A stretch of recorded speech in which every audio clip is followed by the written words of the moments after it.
Barry. What I just need you to count to 10, please. 1, 2, 3. No, need to back off.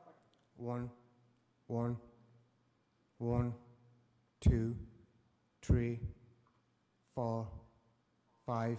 Thank you. I can lower down from here. No, don't touch it. Okay. No, we had it set with Shane earlier. I just need you to make sure it's on the stream. Your voice has gone to millions. There's 2 people watching it. Oh. Sorry. That's the only thing I can do. No, that's fine. Thank you very much for that. The lights.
2, 1, 2.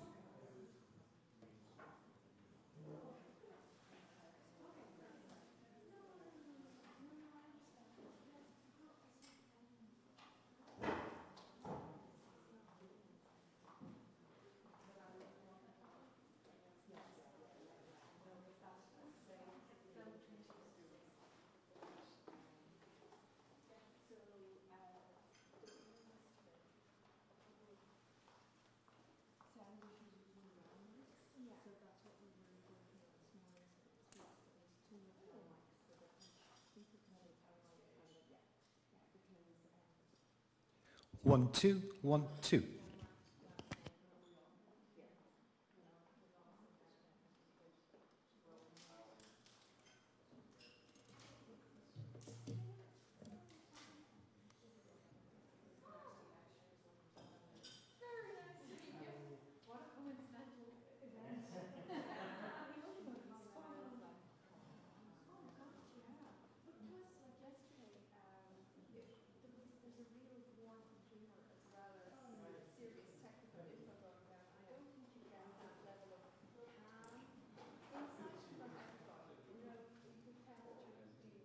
Testing 1, 2, 1, 2.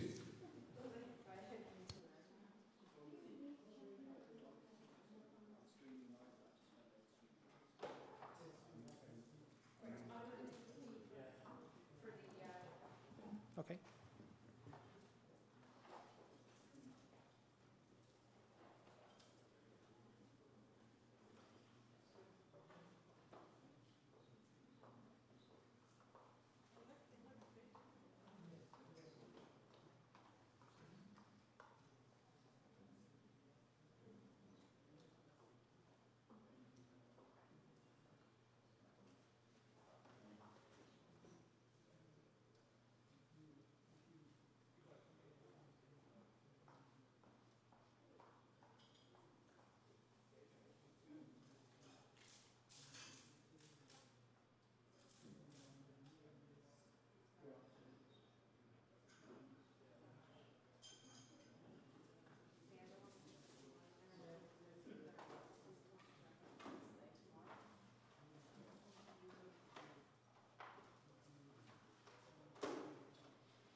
Morning, Pramod.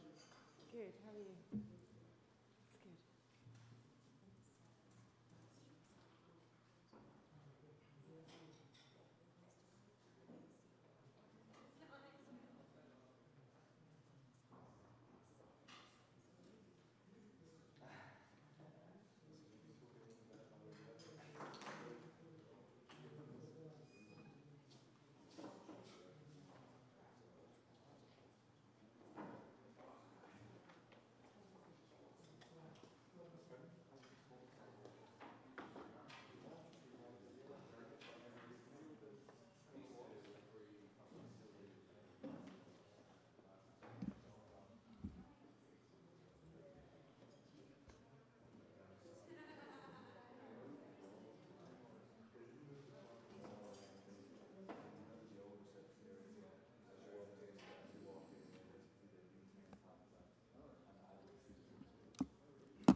HDMI connection?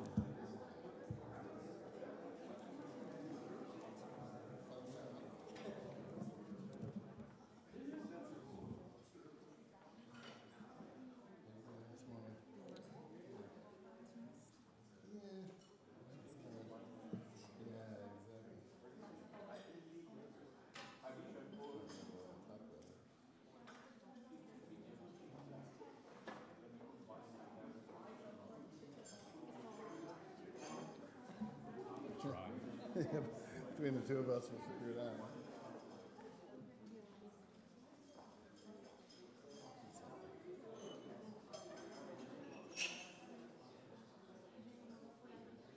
Yep, very good.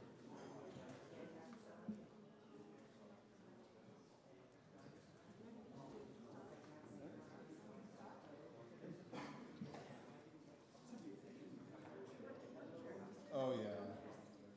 I know, it's weird, huh?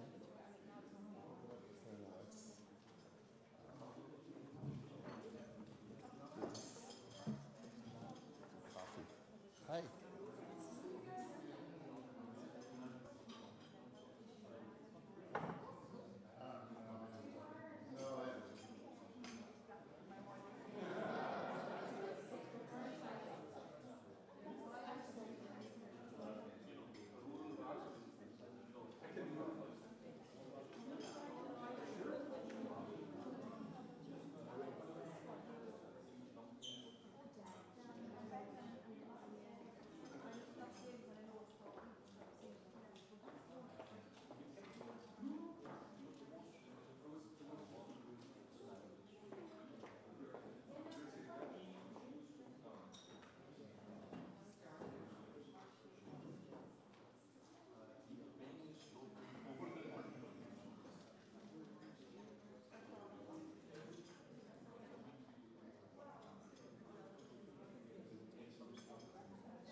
Shane? Yeah.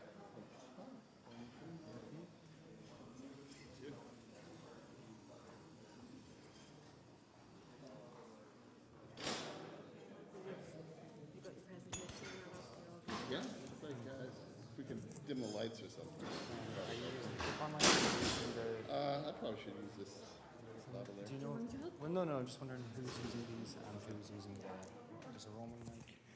So, I just don't know. I don't know, this one I was just asked Teresa, but I was told to just mic you guys up, so. So, you just need to clip it on just here. So you know it? Yeah. Okay, so we need to check. Yeah, no, so you just need to clip it on Alright. there. And that's what you usually do. And then you just want to clip that on wherever. Yeah, great. Thank you. Seems like it's on. Just test and say 1, 2. 1, 2. Right, okay. Shane, just ask him to count to 10, please.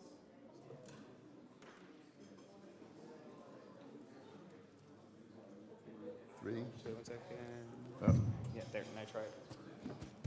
Yeah, it's on. Just test 1. 1, 2, 3, 4. All right.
count to 3. Mm-hmm.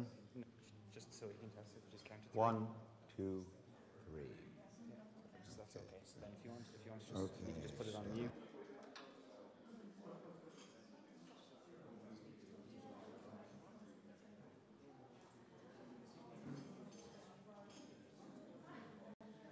Shane?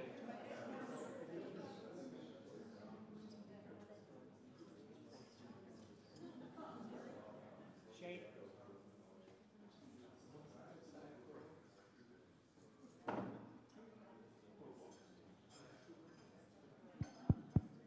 One, two, three.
So thank you all for coming.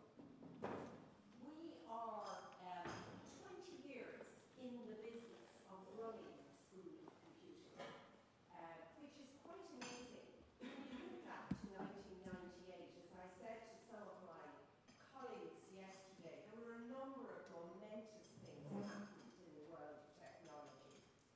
First of all, the building of the International Space Station was started. You can imagine the technology that went into that. And secondly, it was the year that Google as a company was actually established. Hard to believe, we've all got so used to Google being in our lives, but 1998 was the year it started. And the third momentous thing that happened was that NCI made the decision to establish a school of computing. And 20 years later, we are the largest school of computing in Ireland, with over 30 programs, nearly 2,500 students here doing part-time, full-time programs, masters, degrees, PhDs, and a really active research department. And I just want to give credit to somebody who's just joined us, Professor Joyce O'Connor, who was then President of National College of Ireland and was responsible for our move into the computing area. So very nice to see you here this morning, Joyce.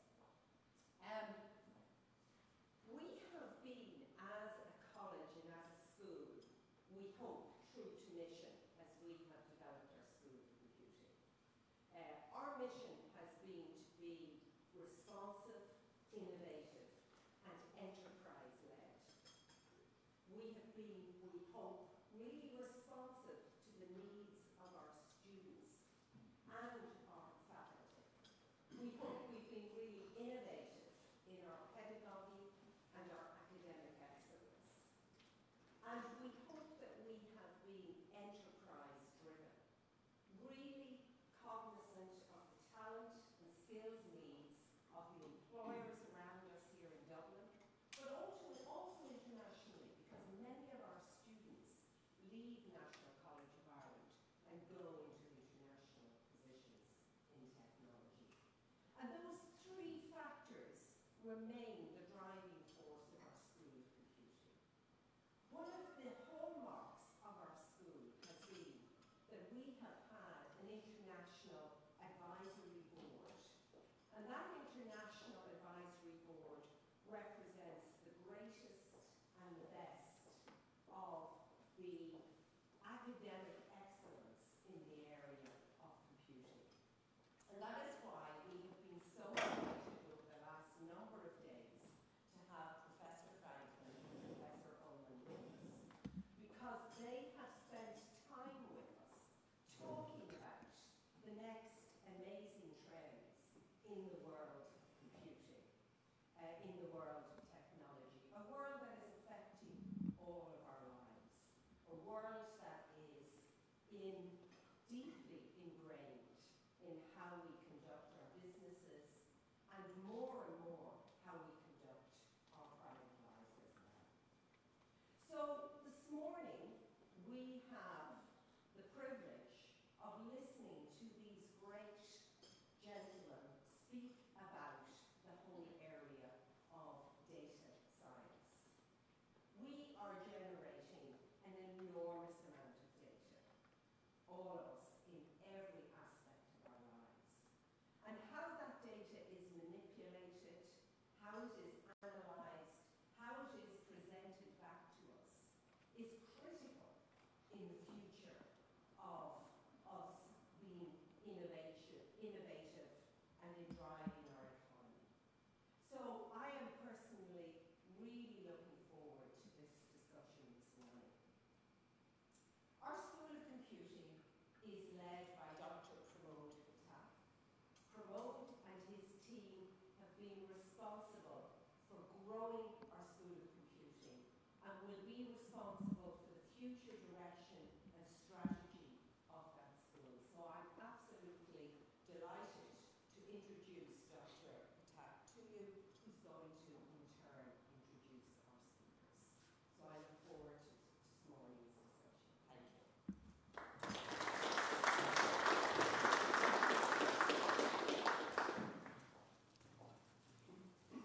Thank you, Gina. And as you mentioned, it's really great to see you, Joyce, here, because I remember you started the tradition of creating the International Advisory Board with Professor John Hopcroft as the chairman, and Professor John Hennessy, Professor John Guttag, Ed Lewowski, the very established people in the field of computer science. And I was listening to a talk by Professor John Hennessy after he retired as a president of Stanford, and he was talking about future direction of computer science, etc., and computer science education. And in there he talks about the areas like data science, the area of intersection of cross-discipline, etc. And I can see our school is following that tradition. So thank you very much for starting that tradition, the school. And I know in 2012, when I realized that the school needed a boost in terms of changing its own direction and changing its own kind of, where it's going. And then I realized that there's something missing that was what you had done in 1998 when you brought that group together. So I met Professor Franklin and Professor Ullman at one of the conferences in US. And at that time, it was on my mind, how can I bring the best in the world to National College of Ireland? So I spoke to both of them, and both Professors Ullman and Franklin are the best known people in the world, not only in the field of data science, but in computing. So I took that opportunity, but obviously the direction and thought process was there in my mind from the predecessors like you. And I would say that after 2012, we've changed the direction of school. We are in the cutting edge technologies. We're actually leaders in most of the fields in computing. We started the first Cloud Competency Center here in National College of Ireland. We had the first program in data science area, and today we are the largest providers of ICT graduates in the areas of cloud computing and data science. And we hope to maintain that under the direction and guidance of our advisory board members. And thank you. And I also like to say thank you to all the people who have been involved in this journey of the school for the last 20 years. And I can see some of them are here. I especially like to thank them for that. And without further ado, I would just like to introduce Professor Michael Franklin, who's the first speaker in the talk today. And Professor Michael Franklin is the inaugural holder of the Liu Family Chair of Computer Science. He is an authority on databases, data analytics, data management, and distributed systems. He also is a senior advisor to Provost at University of Chicago on computation and data sciences. His most recent role was chair of computer science division at Berkeley, University of California, Berkeley, which, as you know, is one of the top institutes of the world in computing. He currently is adjunct professor there. While being at Berkeley, he created what's called AMP-Lab. AMP-Lab means Algorithms, Machines, and People Laboratory, which is a leading academic data research center in the world. And this was achieved by a big funding from National Science Foundation and was part of White House Big Data Research Initiative. And also it has sponsorship from 30 main industries, and he was describing yesterday of how every multinational company wanted to be part of that initiative, even after some time wanted to join that at a very highest level, because nobody wanted to miss out.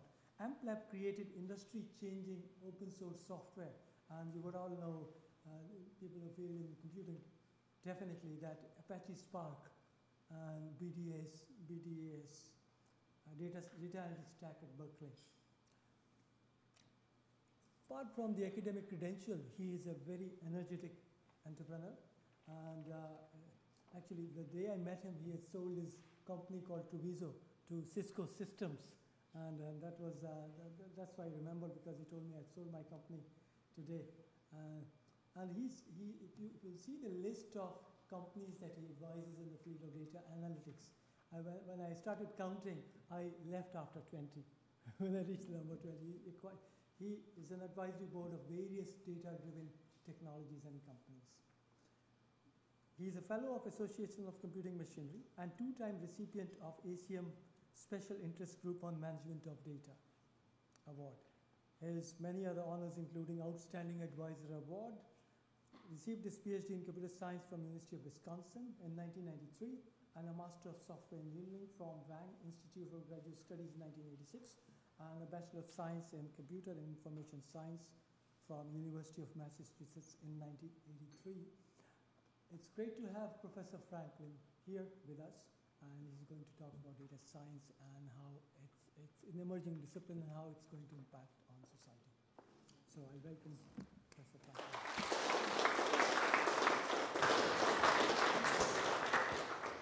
Great. Well, thank you for that introduction. Is it possible to lower the lights a little bit on the screen? I think it's going to be hard to see. Yeah, great. You don't want to make them too low because it's still early in the morning. So. Okay, great. Well, thanks very much for that introduction, and thanks for a wonderful visit to Dublin. It's been exciting to be here. Universities, part of the theme of my presentation this morning is the universities are typically somewhat stodgy places that move very slowly. And so it's exciting to come to a place like this, which is at the cutting edge and is constantly, thinking about how to innovate and how to meet the needs of the students and the community here. And so I think the college here is extremely well poised in the area of data science. It's an emerging area, and it's one that there's quite a bit of debate in academia about how to treat it and how best to move into this area. Professor Ullman yesterday gave a really interesting and provocative talk, which he'll have to reprise a little bit after this, if you weren't there, about some views of that. And I'm going to give you kind of a snapshot of how we're thinking about this at my university, my new university, which is the University of Chicago. So, so just quickly, and Gina did a nice job of this. The reason we're here is because data is changing the world. And as Pramod mentioned, I've been working in big data for a number of years, and I always get the question, well, what's big data? How big does data have to be big? And those sorts of things.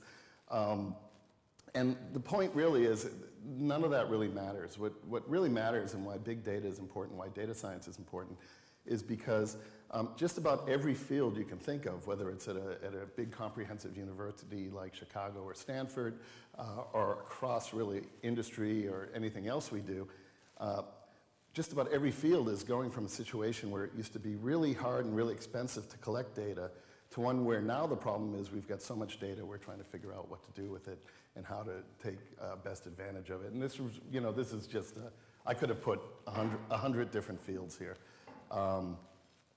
So that's really why we're here talking about this. So when I talk about data science to different audiences, I try to explain a little bit about how we got to where we are. And so I gave a talk recently to a group that was interested in astronomy. And so I told this little story that, originally there was, this device invented, called the telescope. And, it was good for, navigating your ship or for, seeing if somebody was coming to attack you or to see what your neighbors were up to. And,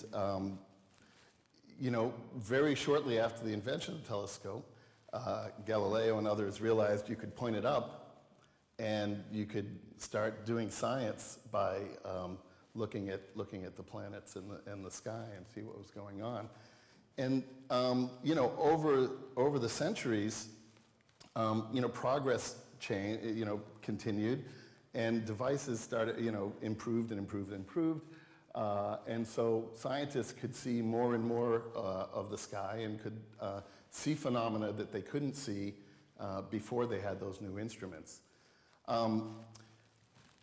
there was a major change around the turn of this century where astronomers went from having an instrument where they would point at a particular region of the sky where they thought something interesting might happen to what's called sky surveys. And this is a picture of something called the Sloan Digital Sky Survey. University of Chicago was one of the main drivers behind that. And the idea there was rather than point at a particular part of the sky, what you would do is very systematically scan a region of the sky and basically build an entire picture of that region of the sky.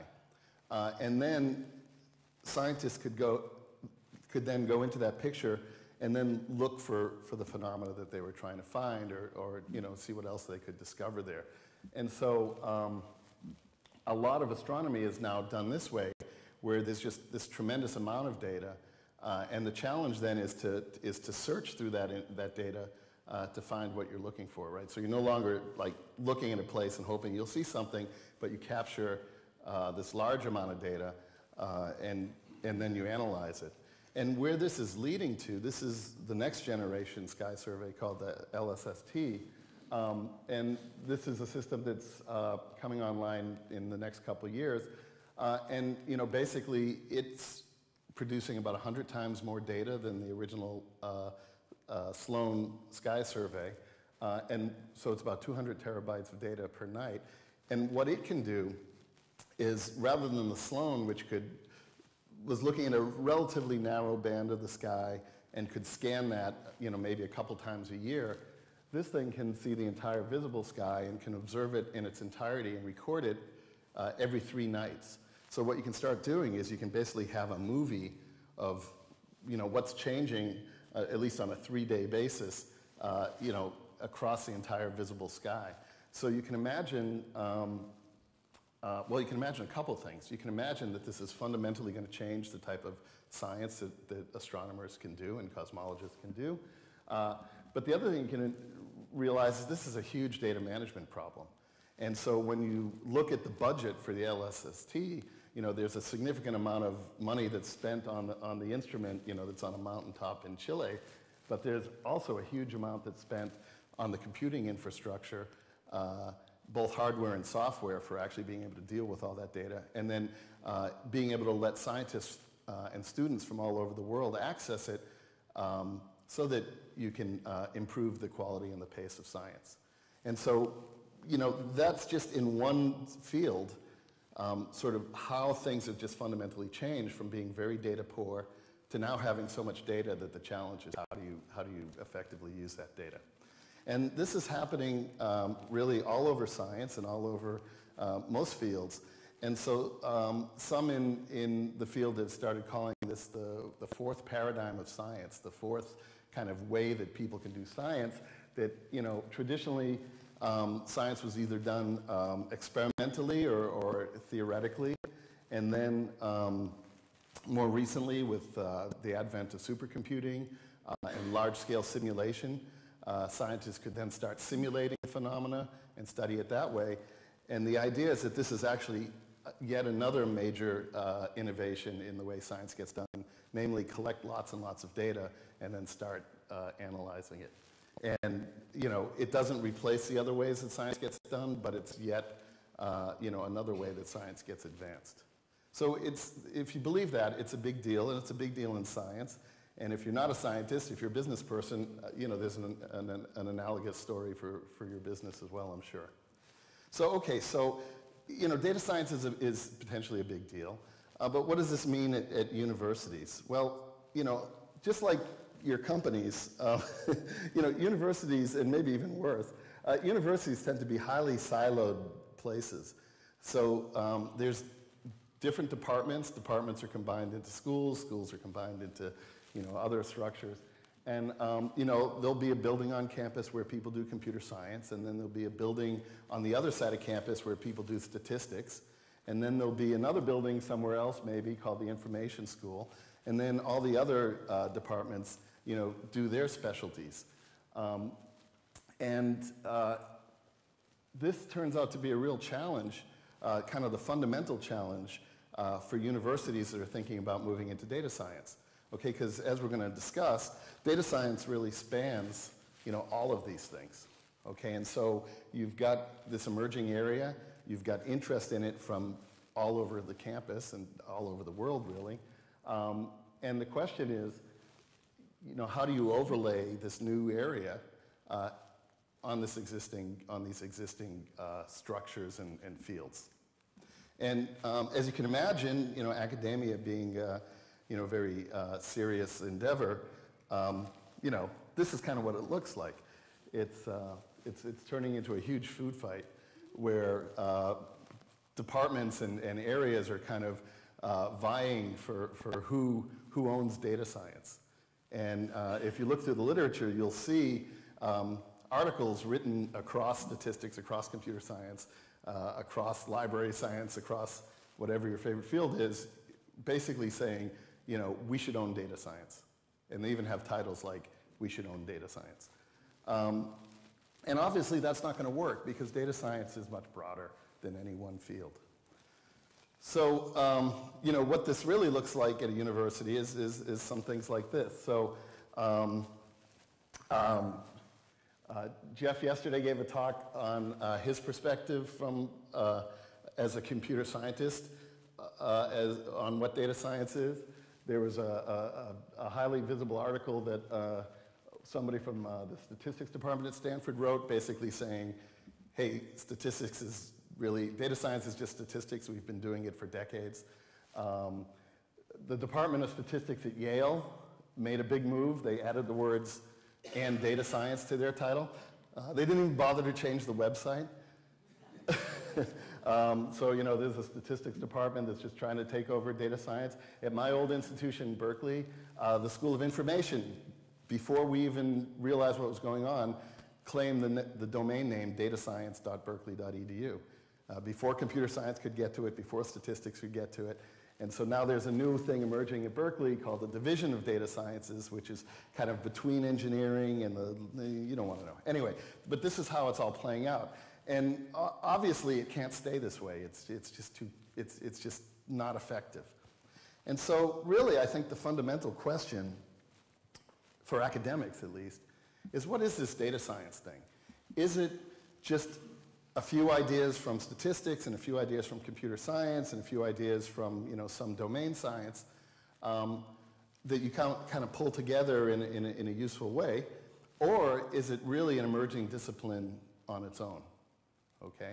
And the way you answer that question has huge implications for how you pursue data science, both in terms of research. Do you hire people who are professors of data science, for example, and who do research in new techniques for data science? And it also has huge impact for how you educate your students. And so I'm not going to answer the question today, but I'll tell you kind of how we're thinking about it at my university, and then we'll have a discussion about it. So one thing you might ask is, how do you tell, right? So I showed you those silos before. In computer science, that's pretty well established. Statistics is well established. The domain sciences are all well established. How do you know you're dealing with an established discipline?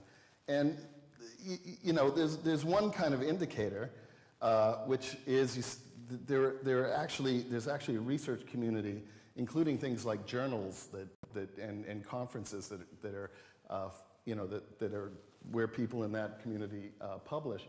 And interestingly, we're just starting to see, just this year, ACM, which is the main computer science organization, announced their transactions on data science. The SciAm, which is the applied math organization, just announced their journal on data science. And the statisticians, as they seem to like to do, had an existing journal called Statistical Analysis and Data Mining. And I'm not sure what year. I was trying to look through the Wayback Machine online to see when they did it. But at some point, they added the subtitle, the ASA, the American Statistical Association Data Science Journal. So they didn't create a new journal, but they renamed their old one, just like they kind of did with their old department and so on. So, but these things are starting to emerge. Okay, so the question is, what is there really? So there's been a bunch of efforts around the country, around the United States and around the world to try to tease out this question of, is this a new area? And if so, what what does it contain. And so one that I was on was something that the National Science Foundation in the United States ran. The group that does, the directorate that funds all the computer science research in the US. And we wrote a short report called Realizing the Potential of Data Science. It was really meant to help encourage funders to support data science research. But I just picked out this one picture from that report because I think it gives you a feeling for kind of the breadth of what's going on here. And the idea is that, you know, the process of using data to make decisions and to solve problems is not a simple one-step or two-step process. It's really an entire pipeline. It's an entire life cycle where at the very beginning you have to figure out how you're going to get that data, what data you should collect, how to get it into a format that you can actually do something with, how to figure out whether it's actually high enough quality, and if not, how to improve the quality so you can actually use it. So there's a bunch of things you have to do before you can even start doing analysis.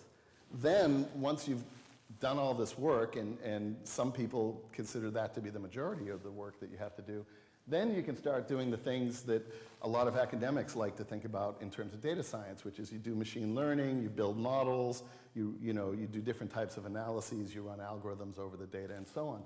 That's really, just a small part of everything that you have to do, right? Then after that, coming up with some insight isn't really worth anything unless you actually do something with it. And so you either need to deploy it in an application, or you need to communicate it to other people who need to make decisions, or you need to hand it over to a robot that's going to make its own decision. But there's a whole process of then once you've understood something about the world, how to act on it.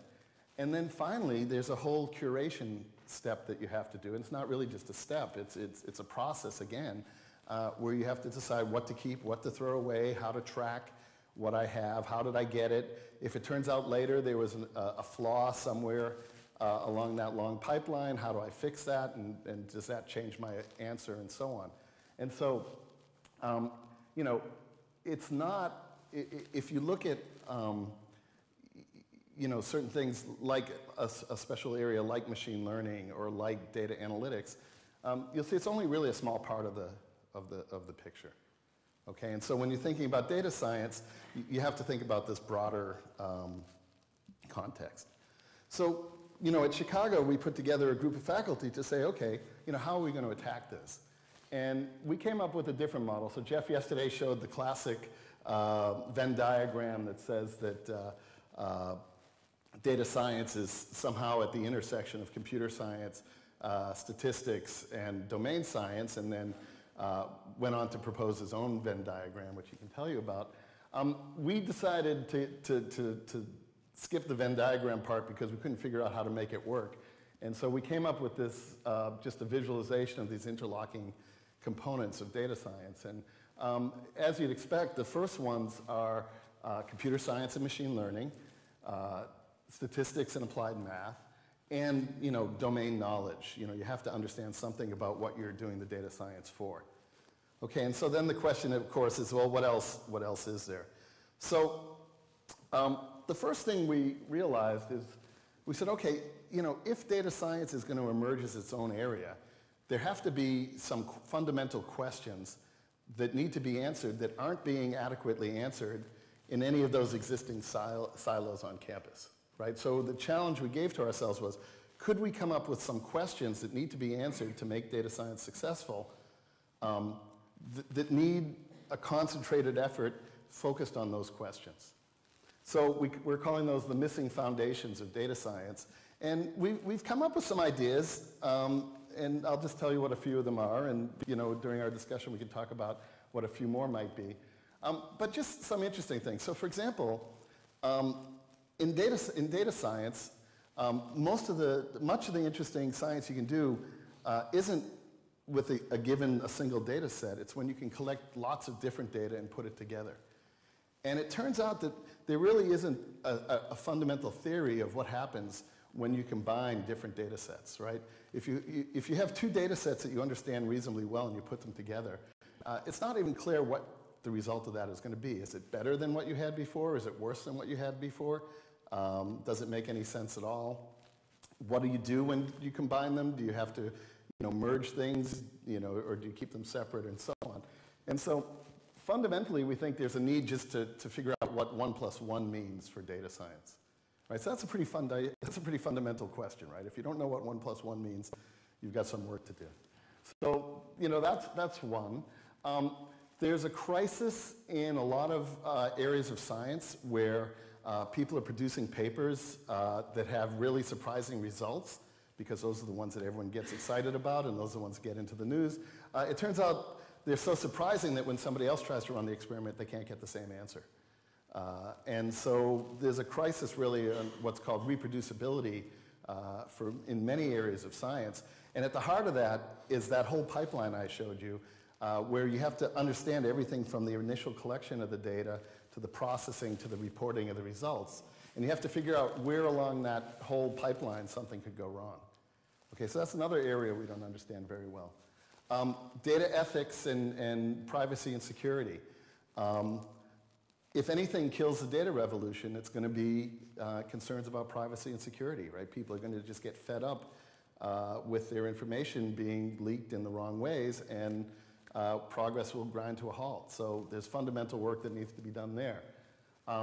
Being at Chicago, which is famous for economics, I'm really excited about this question of what are the economic laws of data.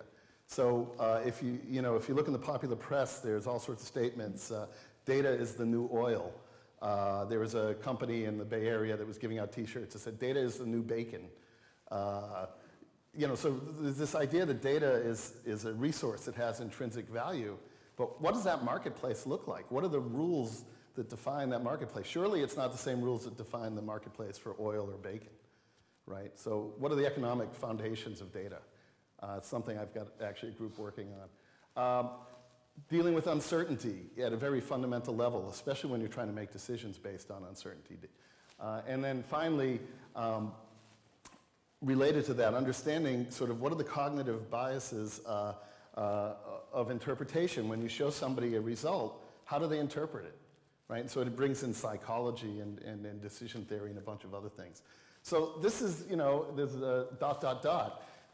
But I put together a group of people from all over campus and asked them the question, how should we do data science? Should we create a new thing?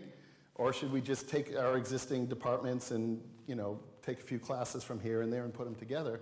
And after thinking about it for a long time and in some detail, we all came down on the side of the fact that, no, we think there's really some fundamental work that needs to get done here. So this is kind of the main thing I just wanted to mention. The other things we have, just quickly,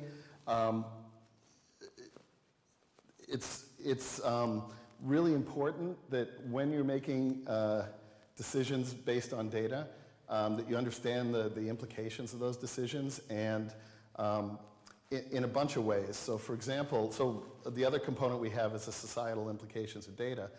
And the idea there is that especially if you're using a lot of automated processes to go from raw data to some recommendation, you need to understand, again, through that whole pipeline, where are places where things like unintended biases might have crept in, right? So if you're making decisions, there's some classic examples of, whether people should be given a loan or not, whether people should be, allowed to go out on bail after being arrested and so on, where data is taken in and processed according to certain rules, and then decisions are being made that affect people's lives. How do you understand what might possibly be going wrong in that whole process? Okay, so understanding the societal implications of data, again, is something you don't want to do independently of figuring out the science behind data science. It's something you need to do as a fundamental part of it. And then finally, the last component is this idea of communication, which is just, if you don't have the ability to communicate the results that you've come up with from all this analysis, then it's not going to be very useful. So especially when you're thinking about training students, and I think you guys are doing this in your program, part of what you teach people has to be how to communicate results, right? So sometimes these are called soft skills. But how do you actually, now that you have the data, use those to actually influence people to do what you think is the right thing based on the data? And it's not a trivial thing to do. Okay, so that was just kind of a quick overview. So just to wrap up, and then we'll continue the discussion. So my opinion, and really the opinion of my colleagues that I'm doing this work with at Chicago, is that, I mean, obviously data science is important. That's why you guys got up to come to an 8 o'clock breakfast meeting. It wasn't the pastries, I hope. Well, maybe it was the pastries.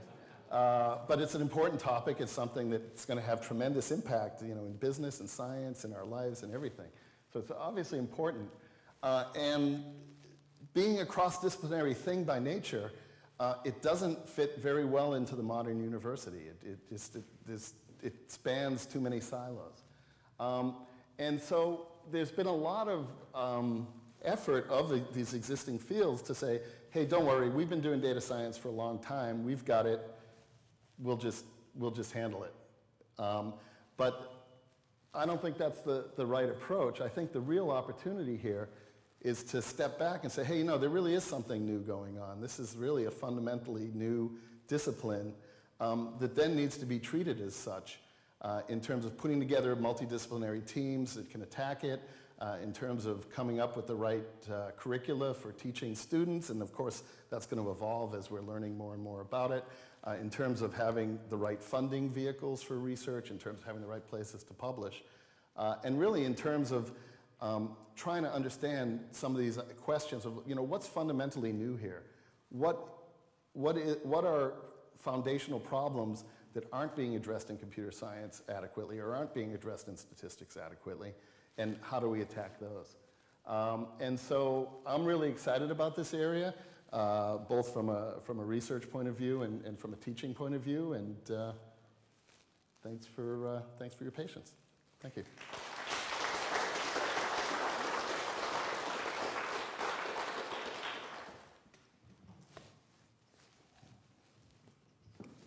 Thank you, Michael. Before I open the floor for discussion, I'd just like to introduce Professor Jeffrey Ullman and ask him to say a few words, his opinion about, because he gave a talk on data science yesterday, so it'll be good for us to hear from him. But before that, I'd just like to introduce him. Professor Jeffrey Ullman is currently Stanford W.S. Chairman Professor of Engineering Emeritus in Department of Computer Science at Stanford, and also CEO of Gradience Corporation. He was chair of Computer Science Department at Stanford from 1990 to 1994, and was elected to National Academy of Engineering in 1989, the American Academy of Arts and Sciences in 2012, Guggenheim and Einstein Fellowships. He has received the Sigma Contribution Award 1996, ACM Carl B. Karlstrom Outstanding Educator Award 1998, Knuth Prize 2000, the Sigma E.F. Cod Innovations Award 2006, the IEEE Von Neumann Medal 2010, and the new CNC Foundation Prize 2017. I'm sure I'm missing some of the awards here. He's the author of 16 books, and the main thing about his books is that they have been fundamental to the field of computer science, and a whole range of computer scientists have learned and grown via reading his books. Famous among them is the Dragon book, the Cinderella book. Those who are from computer science would know what I'm referring to. Ullman's interests are in database theory, data integration, data mining, and education using information infrastructures. He is one of the founders of the field of database theory and was doctoral advisor to an entire generation of students who became leading computer scientists in their own right. He was a PhD advisor of Sergey Brin, who is one of the co-founders of Google and has served on the Google's advisory board. He still maintains his interest in teaching and currently teaches a course on automata. And he's also, to summarize Professor Ullman's contribution, is when I last looked at his citations, he has probably the highest citations in world on Google Scholar. Last time when I looked at it, was about 119,000. And so he is one of the people who has developed the field of computer science, not only by creating his books, but also at the right time defining where computer science is going. And I can see him still continuing with now his impact on data science. The field of data science, as some of you who were here yesterday heard him talk about data science. So I will open the floor, but initially I'll ask Professor Ullman to say, to give his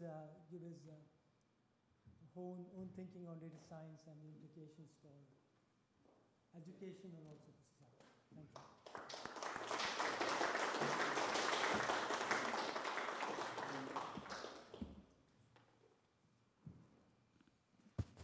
Hi. Okay.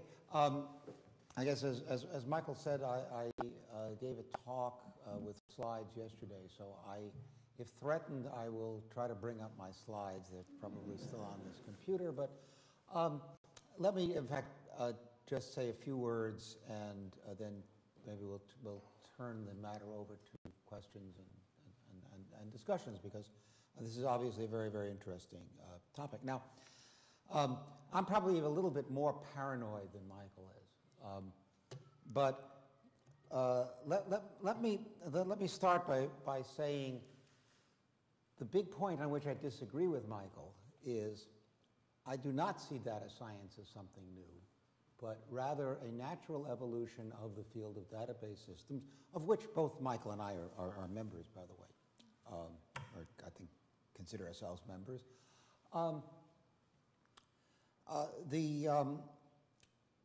Well, let's see, long about the time that this school was founded, people started talking about data mining. Okay, and this was supposed to be the big new thing. And then maybe 10 years later, it was sort of the same thing, but it was called big data.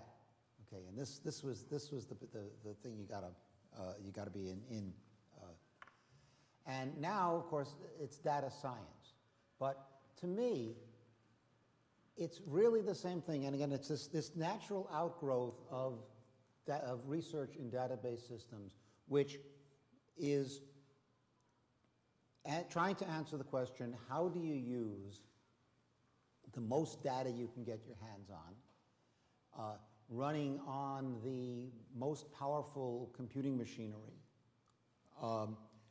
using the best and fastest algorithms you can think of, and often the best programming systems, thinking of things like Hadoop or Spark, and this is essentially what we in the database systems field have been doing all along, and we always look at applying it to any number of application areas. There is a sense in which data science is applications of database systems to the sciences. Michael talked about astronomy. Obviously, biological sciences, medical sciences, and so on, are very, very important applications of data mining, big data, data science. I might comment even at least some of the fundamentals of data science that Michael proposed are actually things which the database community has been looking at for years and years. For example, data integration is not a new subject. I think it is important. We were working on that 25 years ago, but not getting anywhere, by the way. Unfortunately, it turns out to be much harder. That is, making data from different sources acquired with different assumptions, perhaps different notations, measurements, it's Fahrenheit versus centigrade and so on. These things are actually much, much trickier than they look. Data privacy, security, similarly. My son, actually, who is now an assistant professor, his field is privacy. He gets his papers into database conferences, and they reject my papers. But that's, I mean, to me, it's just the natural way that that the field of database systems has evolved. One of the an interesting thing which I guess I didn't talk about, Michael didn't talk about, the relationship between data science and AI. They, in many cases, are using the same technologies. For example, we've got to talk about machine learning. This is another thing that is obviously a very important class of algorithms. When is a problem involving big data a data science problem? Well, for example, if you're trying to examine genomic data and determine what genes are causing what diseases or blue eyes versus brown eyes or whatever, that's sort of obviously data science. Okay. What if you're Amazon trying to figure out what book you'd like to read next? Well, it's not a science exactly, but the technologies are very similar. What if you're doing natural language processing? It's not exactly it's not a science. It's in fact, is that data science or not? Most people would say it's AI, but it's not data science, and then that's possibly a reasonable assumption. And yet, many of the algorithms that are used to do parsing or translation of natural language are very much the same as the things you'd use to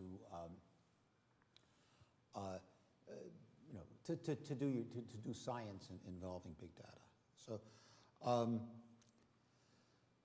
so I think we really have to think about probably machine learning and a few other algorithmic ideas as unifying AI and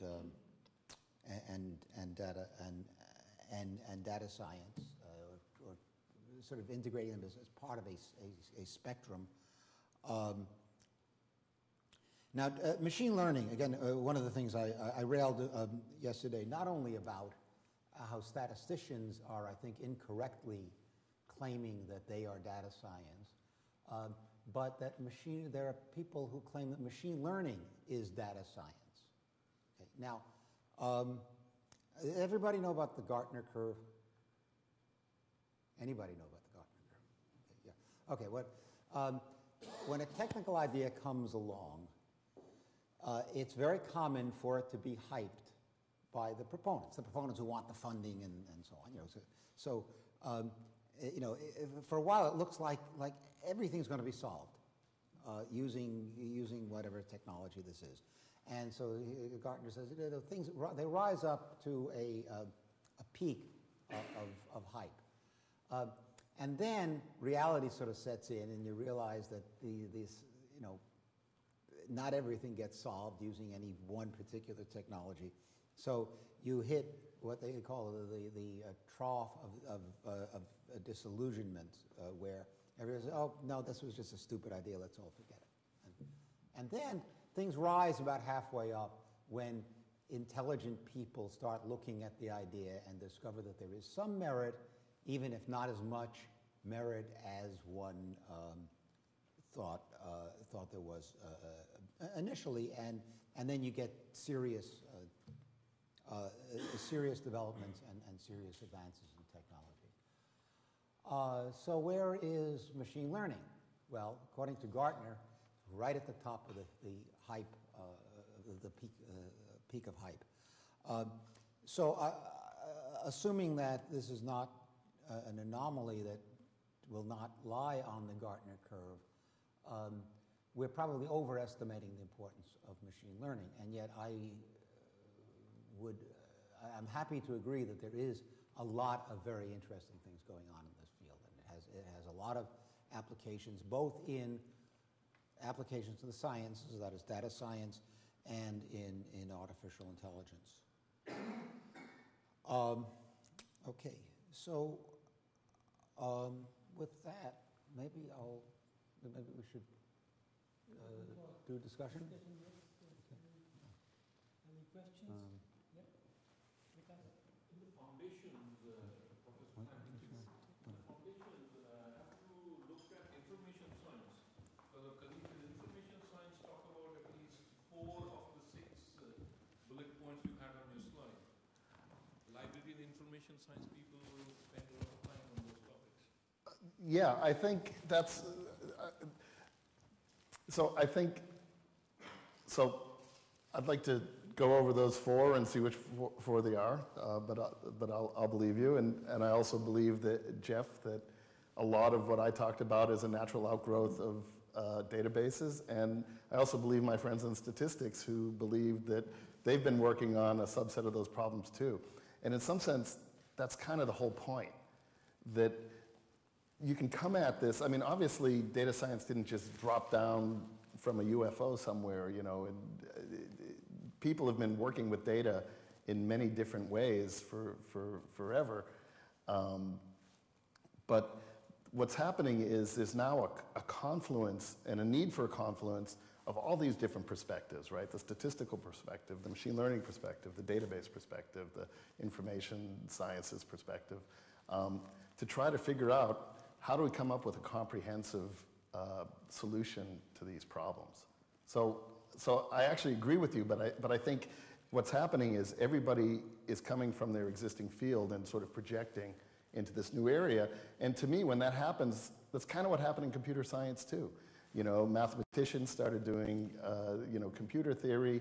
Electronics engineers started building, computation devices and started trying to understand how they would work.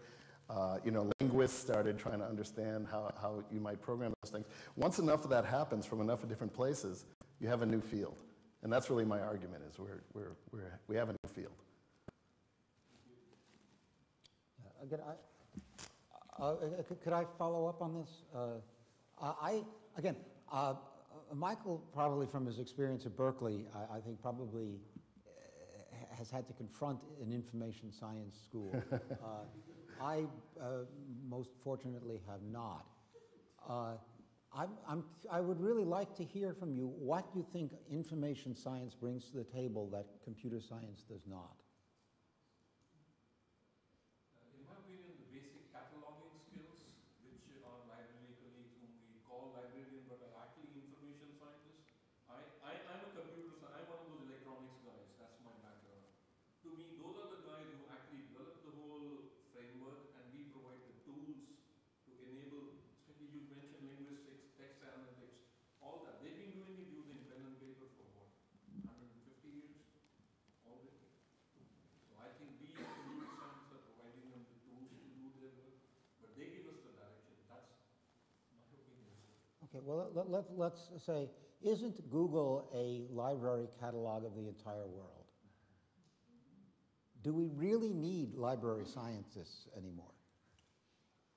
Is it a science, right? I mean, this general rule is that anything that calls itself a science is not. But Google search algorithms, right? Those are what the libraries do.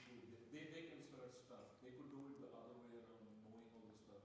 Yeah, but it's, you know more about the Google algorithm than any of us do. Yeah. But where would you see those algorithms? How did those algorithms develop? From information science, or what does it mean? Yeah, the Google search algorithm has very little to do with the Dewey Decimal System or how you. I'm actually old enough to have rummaged through catalogs to find what I was looking for. The world is completely different, and it used to be that it was a job to be able to help people to find what they were looking for in a library. It's not anymore. Okay, it's gone. Okay, but actually, I think information science, as practiced by information schools, are often very much more than library science.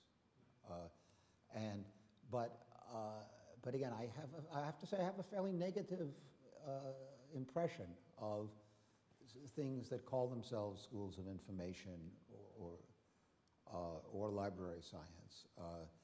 I think that they're trying to avoid doing the hard technical work and sort of saying, hey, we're literary types. We're we think of things differently, and therefore it's better. I would really like to hear anybody, what has come out of an information science research activity or whatever, school, department, that has really impacted the world the way computer science has. Or statistics even. Okay. Just a follow-up question regarding the conversation going on. Like, don't you feel that information, which is more important than data, is kind of left behind on this data science activity? On the information, by information I mean the concept which was coined by Claude Shannon, that information is the measure of uncertainty in data. So we look for the deviation in the data sets. And one question to Professor Ullman is P equals NP? And one question for Professor Franklin about, don't you feel that there are certain areas in which data science is like not acting as it should be? For example, there is a problem used to demonstrate some effects called chaotic effects, like dual pendulum, in which we can take all accounts of data, like what is the angular velocity of a pendulum, what is the point at which it is at any given instant, but all this data which we have gathered doesn't make any sense. We can't make any pattern out of that. Similar problem exists in finding weather patterns or like economic cycles. So like it's the system which is like totally complex. Doesn't matter how much data science we apply, end of the day, it is very hard to get something out of that which is meaningful. So can you please share your views on these? All right. You want to do P equals NP first? Yes, but I'm not going to explain how it's done. Here you go. The answer is yes. Probably no. Nobody knows. No real point in worrying too much about it. Probably the world is as it appears to be. That is, NP-complete problems are hard. That's a tough question to get before 9 in the morning. But I mean, in terms of the question about chaotic, and complex systems,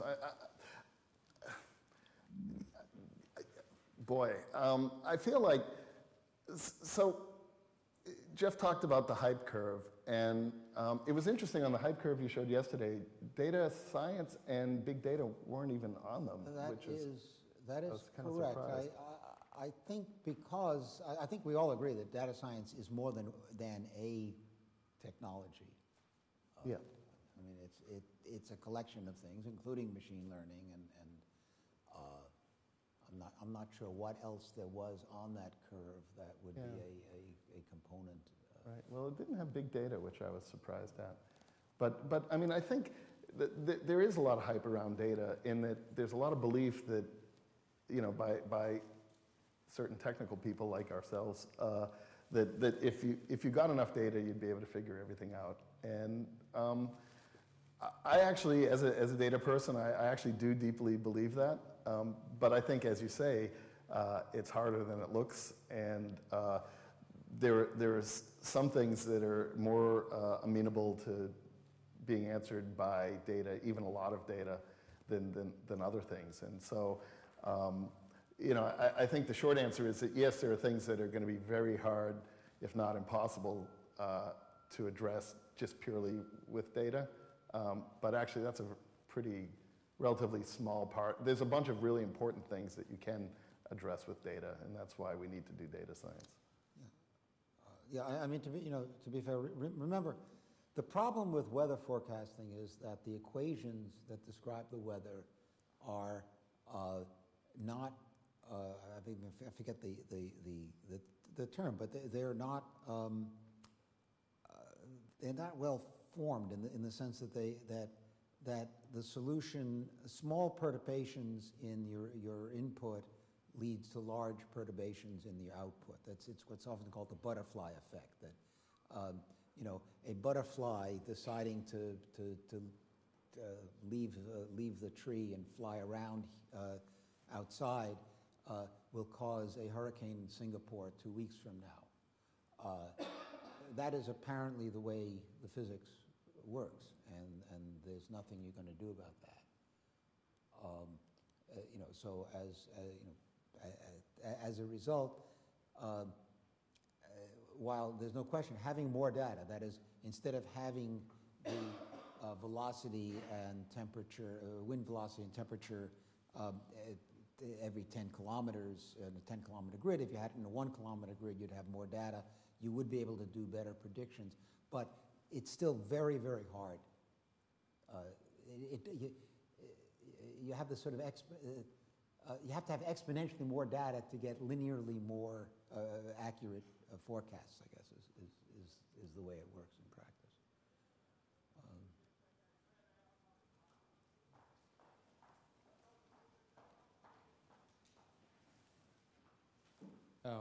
First of all, I am not a computer scientist or an expert in the field of data, but I am an accountant that deals with a bit of data.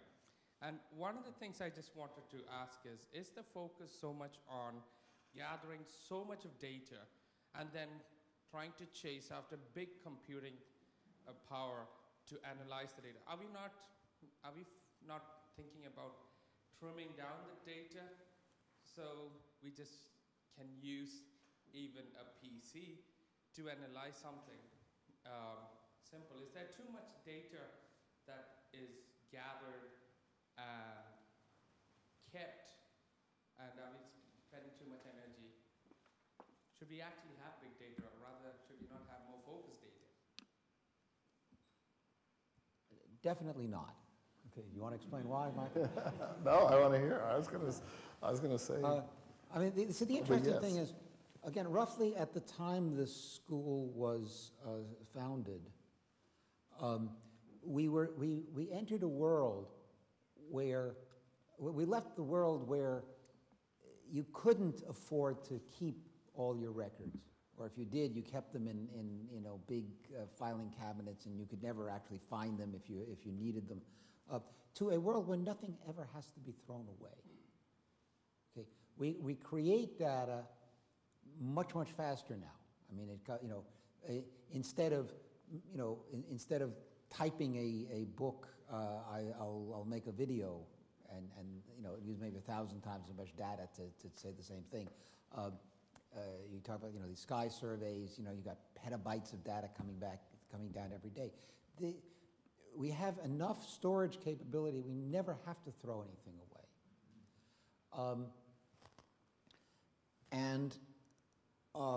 While there's no question, there are certain applications where part of the problem, at least, is getting getting the wheat out of the chaff, right? Where you have you got this huge, let's say, you know, sky survey data coming down, and you want to find a quasar, and most of it is not quasars. And how do you home in on the data that you really want? But the idea that we should be afraid of storing everything, and making it available, I think is wrong. Just to give you, a very amusing example. Many taxi companies now keep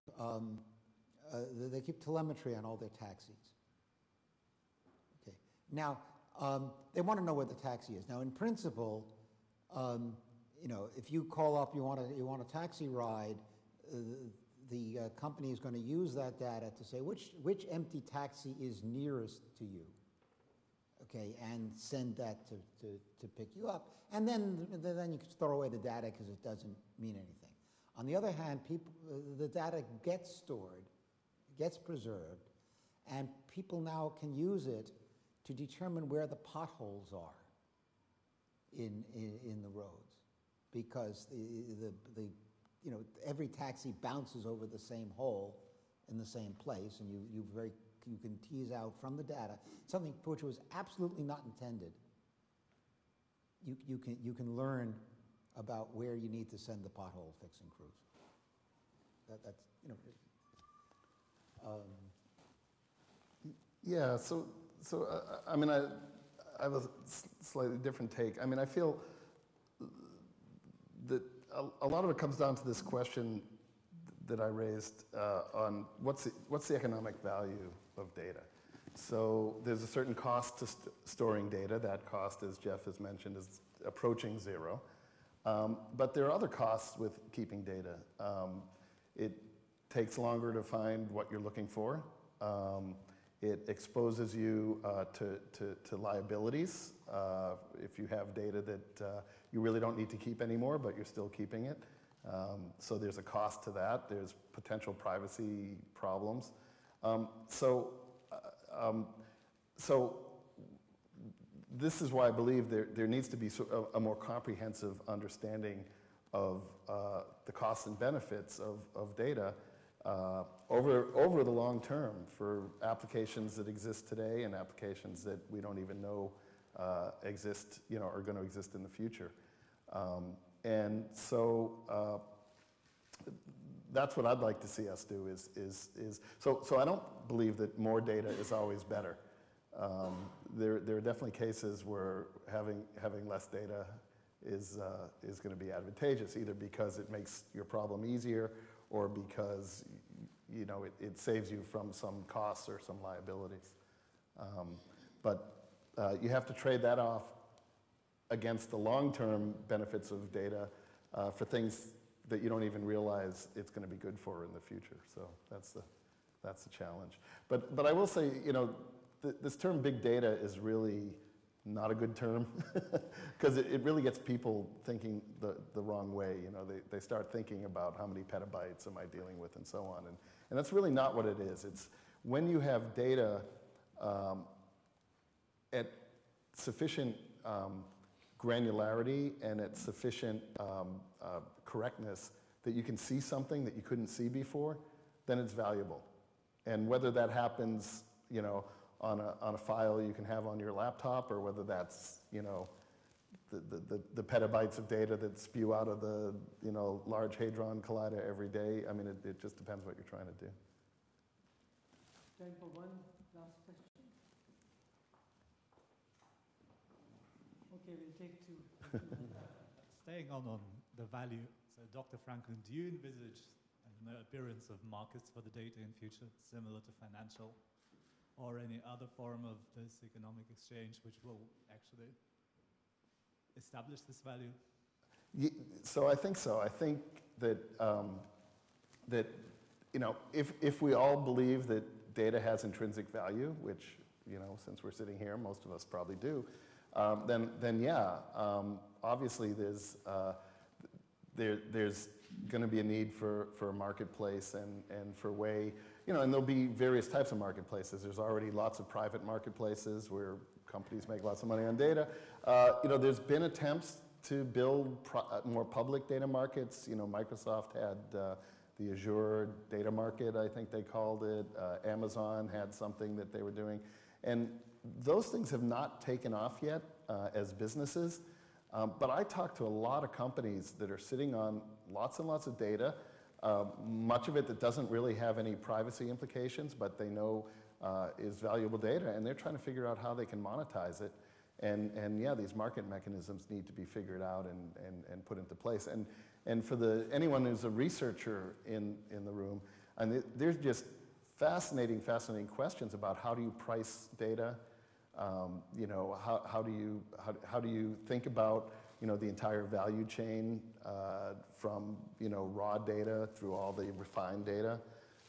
There's just tremendous research opportunity there. Thank you. Final question then in relation to not the data science, but the data scientist, and questions about the organizations who are thinking about recruiting a data scientist or educators who are thinking of producing a data scientist, what would that mean to you, and what are the core skills that are required for this type of individual called a data scientist, and at what level can you actually teach data science at undergraduate, or is it inherently a postgraduate level activity? Want me to go first? And Yeah, go ahead. So overall, I think what I'm trying to do in the curricula that that we're working on at my university is we're trying to instill this notion of the data life cycle that I showed that one picture of, and we probably need to come up with better pictures. But the understanding that data doesn't just exist at an instant in time, but there's an entire process that goes from the original collection of the data through all those different stages and out through reporting the results and so on. And an appreciation for decisions that are made at any given time are going to have implications down the road. Just like in computer science, how we used to teach programming, and the effort was on how can I come up with the fastest algorithm. If you ever played around with some programming language like APL, right? The challenge was what's the best program you can fit on a single line. And over time, people realized that that's not the core, or it's not the most important thing about computer science. One of the big important things is the ability to think about modular design, to think about reuse of software, to think about building software that even though it's in the middle of a complex system can be debugged. And so I think with data science, we need to head in that same direction. It's not just about running a single algorithm on a single data set, but it's really about, over the long term, how that data can be used and how it adds value. Let's see. Let me tell you what we do at Stanford. We don't have a data science program, although the statistics department does have a master's that they call data science. But in the computer science department, first of all, we have a core, which is probably like what you might expect. It's in introductory programming and data structures and a little bit about computer systems and hardware. And then it's a solid background in mathematics, including multivariable calculus, linear algebra, which turned out to be both very important in data science, as well as other fields in computer science. And statistics. Every undergraduate is required to take a serious course in statistics. And then you pick a track, and this is true of both the bachelor's and the master's level. And we have a track which we actually call information science, even though I'm sorry. But it's basically what the database systems tracks have become. So it includes a course in databases and a course, and you have optional courses in big data algorithms, several machine learning courses. What else can you take?